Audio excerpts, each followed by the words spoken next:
నమస్తే. ఇన్నాళ్ళు నన్ను సపోర్ట్ చేస్తూ, ఎంకరేజ్ చేస్తూ మీ ప్రేమని నాకు అందిస్తున్న ప్రతి ఒక్కరికి కృతజ్ఞతలు. అలాగే ఈ వీడియో కూడా ఖచ్చితంగా మీకు ఉపయోగపడుతుంది. లైక్, షేర్ అండ్ సబ్స్క్రైబ్ చేసి మీ సపోర్ట్‌ని నాకు అందించండి. అలాగే ఈ వీడియో పట్ల మీకున్న అభిప్రాయాన్ని కామెంట్ సెక్షన్‌లో కామెంట్ చేసి తెలియజేయండి. ఇప్పుడు వీడియోని చూద్దాం. నమస్తే, వెల్కమ్ టు అవర్ ఛానల్. నేను పద్మిని. ప్రస్తుతంతో పాటు ప్రముఖ ఆధ్యాత్మికవేత్త, నారీసేన ఫౌండర్, దత్త ఉపాసకురాలు, శ్రీపాద శ్రీవల్లభ దత్తపీఠ వ్యవస్థాపకురాలు శ్రీమతి లతా దత్త గారు మనతో పాటు ఉన్నారు. మాట్లాడదాం. నమస్తే అక్క. నమస్తే రాజే. గురుదత్త. శ్రీ గురుదత్త. 6 నెలలు అవుతోంది సుమారుగా శ్రీపాద శ్రీవల్లభ దత్తపీఠం మీరు పెట్టి. 6 నెలలు కరెక్ట్ గా రేపు 2వ తారీఖుకి 6 నెలలు కంప్లీట్. అయితే స్వామివారు అక్కడ కొలువు తీరి ఉన్నటువంటి ఆ విధానాన్ని చూస్తుంటే చాలా అద్భుతంగా అనిపిస్తుంది. ఒకసారి వచ్చినంత మాత్రాన్ని we could feel the presence of his అని ఖచ్చితంగా అనుకోవచ్చు. ఎందుకంటే అక్కడ ఒక డివినిటీ ఉంది. డెఫినెట్ గా ఆరా తెలుస్తుంది. చాలా ప్రశాంతంగా ఉంటుంది. ఫర్గెట్ అబౌట్ ఎనీథింగ్, ఇంక వేరే అన్నిటిని పక్కన పెట్టేస్తే ఏ ప్రదేశానికైతే మనం వెళ్ళిన తర్వాత ప్రశాంతంగా అనిపిస్తుందో అక్కడ డివినిటీ ఉందని ఖచ్చితంగా అర్థం చేస్తాం. నాకు కూడా ఇల్లు కంటే అక్కడే ఉండాలని ఎక్కువ ఇష్టపడుతుంటాను. మరి అంతే కదా. సో మరి దత్తపీఠంలో స్వామివారిని దర్శనం చేసుకున్నంత మాత్రం చేతనే ఒకరికి ఒక మిరాకిల్ జరిగింది లైఫ్ లో. అదేంటో లైవ్ లో విందామా? తప్పకుండా విందా. Hello madam. నమస్తే అండి, నేను పద్మిని మాట్లాడుతున్నాను. చెప్పండి, మీరు దత్తపీఠాన్ని దర్శించుకున్న తర్వాత ఏమిటి మీ జీవితంలో జరిగినటువంటి మిరాకిల్ మాతో కూడా పంచుకుంటారా? మేడం చెప్పండి. నా పేరు పద్మ మేడం. యాక్చువల్లీ నేను దత్తపీఠంకి పోయిన సంవత్సరం గానగాపురం వెళ్ళొచ్చాము మేడం వాళ్ళతో. మధ్యలో కొంచెం డిస్టర్బెన్స్ వచ్చి గ్యాప్ వచ్చి రాలేకపోయాను పని ఒత్తిడి వల్ల. సో దాని తర్వాత మళ్ళీ ఏంటంటే నాకు ఒక మధ్యలో 6 months నేను దత్తాత్రేయ స్వామి మన శ్రీ గురు చరిత్ర బుక్ చదవడం లేదంటే పీఠానికి వెళ్ళలేకపోవడం వల్ల ఏంటంటే నాకు ఇదైతే మీకు కూడా నేను ఇప్పటివరకు చెప్పలేదు మేడం, ఇప్పుడు చెప్తున్నాను. నేను ఒక 2-3 months నేను బుక్ చదవకపోతే సాక్షాత్తు మీరే అమ్మ కలశం పట్టుకొని అండ్ మీరు మంగళారతులు పట్టుకొని, పద్మిని మేడం మంగళారతులు పట్టుకొని. అవును నేను కూడా. అవును మేడం, నేను ఇప్పుడు లైవ్ లో చెప్తున్నా మీకు అది. నేనైతే అది అది నేను అసలు ఎంత ఆనందం అంటే మార్నింగ్ నా కల్లో నేను మార్నింగ్ నేను ముగ్గు వేస్తున్నాను, మీరిద్దరు వచ్చారు. చూసి నేను అవక్ అయిపోయి మేడం మీరు వచ్చారు అనేసి రండి మేడం అనేసి ముగ్గు వేసేదాన్ని ఆపి లోపలికి పిలుస్తుంటే అమ్మ ఏమన్నారంటే సరే ఇంకా ముగ్గు వేస్తున్నావు కదా ఆయనతో కంప్లీట్ చేయి వెళ్దాము, సగం ఆపొద్దు అంటే సరే నా గబగబా 2 గీతలు వేసేస్తుంటే మీరేమో ఓకే మీరు సరే వెళ్దాం అనేసి ముగ్గేసి మిమ్మల్ని లోపల తీసుకొచ్చాను. మీరు వచ్చారు లోపలికి, నాకంటే ముందు నా ముందే మీరు నడుస్తున్నారు. నేను లోపలికి వచ్చిన తర్వాత మీరు అడిగారు అనమాట, పద్మ శ్రీ గురు చరిత్ర బుక్ ఉందా మీ దగ్గర, చదువుతున్నారు కదా అని అంటే, లేదు మేడం ఇది 2 months చదవడానికి అవ్వట్లేదు అంటే, అప్పుడు అమ్మ ఏమన్నారంటే బుక్ చదివితేనే దగ్గర పెట్టుకోలేదంటే బుక్ ఇచ్చేయి, నువ్వు బుక్ కంపల్సరీ చదవాలి, దగ్గర పెట్టుకొని చదవకుండా ఉండకూడదు అన్నారు అమ్మ. ఇంకా అప్పుడు నేను ఇంకా ఆ బుక్ తీసుకొచ్చి మీకు చూపించి నేను దగ్గర పెట్టుకున్నాను. అప్పుడు మీరు ఎలా మీరు ప్రోగ్రామ్ లో మీరు ఎలా నవ్వుతూ కనిపిస్తారు అట్లనే నవ్వుతూ కనిపించారు. ఇంకా అమ్మ కూడా అట్లనే ఆ ఫేస్ లో ముఖంలో ఆ కాంతి అసలు నాకైతే మీరు వస్తే ఎట్లా అంటే అమ్మా నాకు అనగా దత్తాత్రేయుడితో అనగాదేవితో సహా దత్తాత్రేయుడే నాకు ఇంటికి వచ్చినంత ఆనందం అనిపించింది. నిజంగా నేను ఏం చెప్పాలో అర్థం కావట్లేదు. లక్ష్మీదేవి. అవును, ఎలా అంటే మీరు అనగా లక్ష్మి అండ్ అమ్మ దత్తాత్రేయుడు లాగా అనిపించింది నాకు.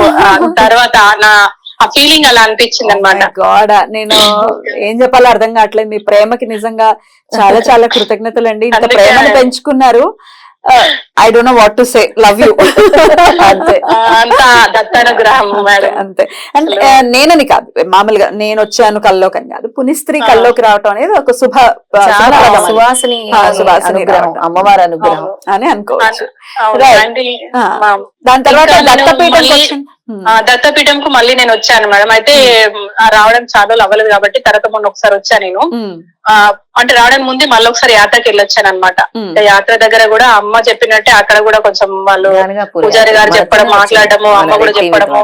నేను అక్కడ బాధపడ్డదాన్ని అమ్మ అర్థం చేసుకొని, ఆ పూజారి అర్థం చేసుకొని చెప్పాడు, అట్లనే బాధ అర్థం చేసుకొని అమ్మ చూడకపోయినా నేను అమ్మకి చెప్పకపోయినా అర్థం చేసుకొని నా బాధ ఏంటని నన్ను పిలిచి నువ్వు ఎందుకు ఏడుస్తున్నావు, ఎందుకు బాధపడుతున్నావు, నీ బాధ ఏంటి చెప్పు అని పీఠంకి రా అని చెప్పి నన్ను అమ్మ పిలిచారు. నేను పీఠంకి కూడా వచ్చాను. నేను వచ్చిన తర్వాత ఇంకా పీఠంకి వచ్చిన అదే రోజు నాకు ఇంటర్వ్యూకి వెళ్ళాల్సింది. నేను యాక్చువల్లీ దసరాకి నా జాబ్ పోయింది అనమాట.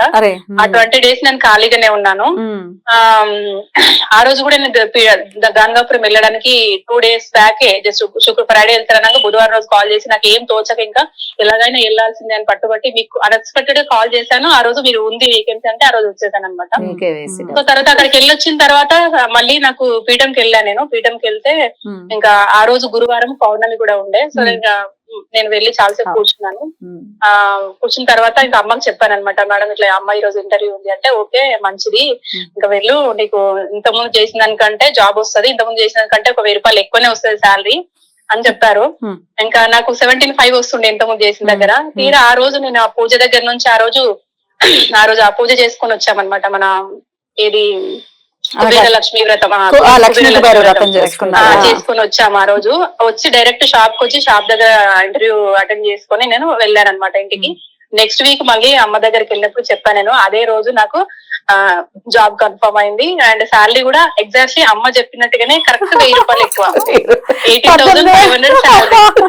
అసలు ఆ రోజు అయితే నేను షాక్. ఇంకా అసలు ఏమనిపించింది అంటే మేడం, నాకు ఇప్పుడు చెప్తుంటే కూడా నాకు గూస్ బంప్స్ వస్తున్నాయి.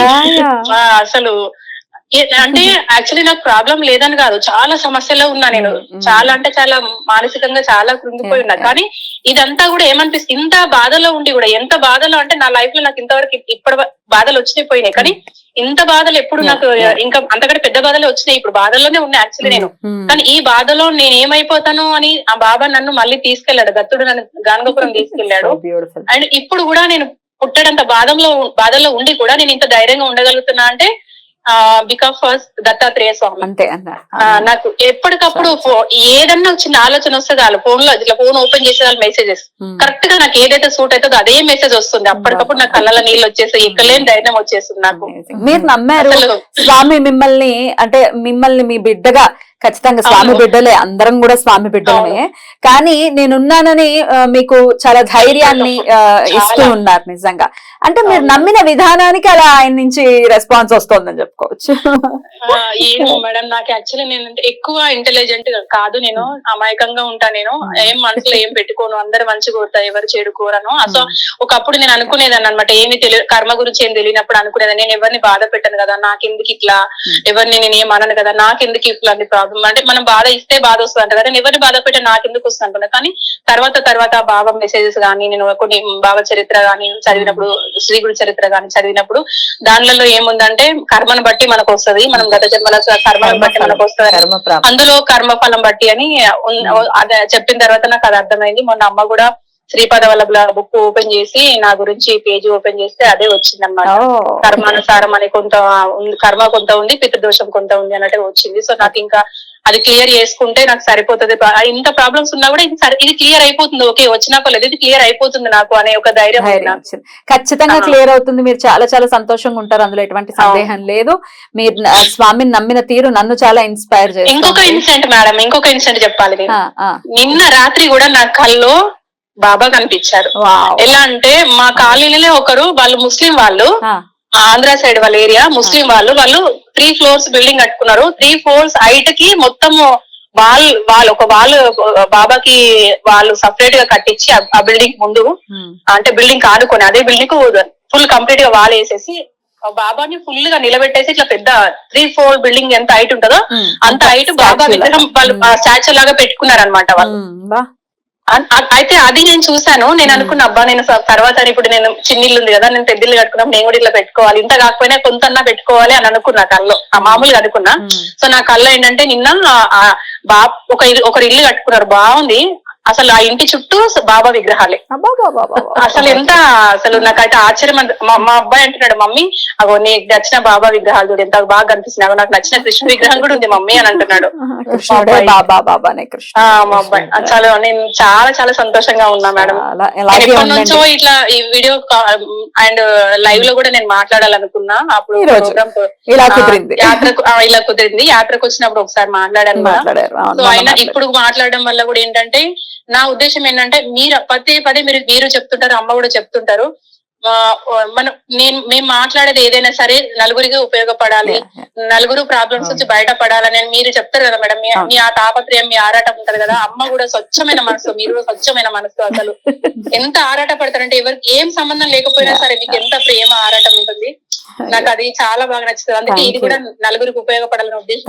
తప్పకుండా ఉపయోగపడుతుంది. మీరు చెప్పింది డెఫినెట్ గా నన్నే ఇన్స్పైర్ చేస్తుంది అంటే డెఫినెట్ గా అందరిని ఇన్స్పైర్ చేస్తుంది. రైట్ అండి, చాలా చాలా సంతోషం. ఎప్పటికీ సంతోషంగా ఉండండి. ఓకే, థ్యాంక్ యూ అండి. నమస్తే. నమస్తే అమ్మా. నమస్తే మేడం. హౌ బ్యూటిఫుల్ అక్క, అసలు చక్కగా చెప్పారు. చాలా అంటే తనకు వచ్చిన దాంతో ఎంతో తృప్తి చెందుతూ ఆ అమ్మాయి, భగవంతుడు అంత నిర్ణయించాడు. ఫ్యూచర్ లో పెరగొచ్చేమో, ఇప్పుడు ఆ నిర్ణయించింది అంతే. మీ నోట్లో నుంచి అదే వచ్చింది. తదాస్ దేవతలు కూడా చక్కగా తదాస్తు అన్నారు, అదే జరిగింది, పెరిగింది. చాలా చాలా సంతోషం. స్వామివారిని దర్శించుకోవాలి అనుకునే వాళ్ళు ఒక్కసారి నిజాంపేటలో ఉన్నటువంటి శ్రీపాద శ్రీవల్లభ దత్తపీఠాన్ని ఖచ్చితంగా దర్శించుకోండి. స్వామివారి అనుగ్రహాన్ని పరిపూర్ణంగా పొందండి. రైట్ అక్క, అతి త్వరలో మనం ఇంకా ఇలాంటి ఎపిసోడ్స్ చేయాలని కోరుకుంటున్నాం. తప్పకుండా thank you so very much. నమస్తే. నమస్తే.